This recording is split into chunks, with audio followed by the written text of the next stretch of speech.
Un mot pour faire écho à l'échange avec Thierry Kovacs. J'entends bien que, pour partie, une partie des véloroutes peuvent, traversant les agglomérations, avoir cette optique. Mais vous savez bien que dans d'autres cas, il faut des itinéraires beaucoup plus droits, beaucoup plus rectilignes.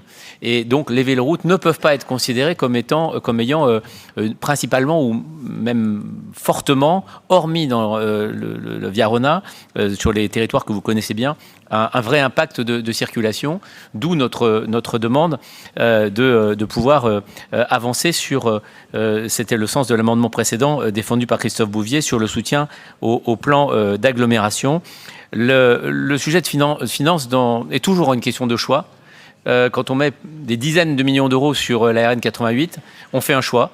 Nous aurions mis plutôt sur des centaines de kilomètres de cheminement sécurisé en périurbain ou dans les agglomérations, sur les pénétrantes, sur les entrées de ville et sur les boulevards.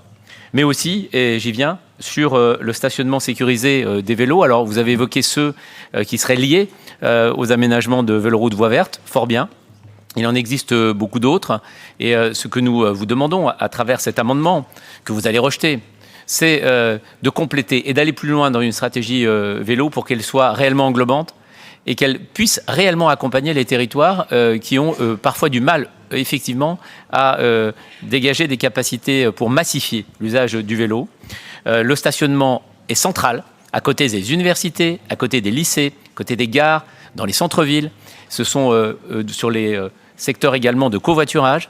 Ce sont des investissements lourds. Et c'est la raison pour laquelle nous souhaitons et nous vous suggérons de les accroître, de les inclure dans ce projet, ou alors de le faire dans une délibération spécifique à venir.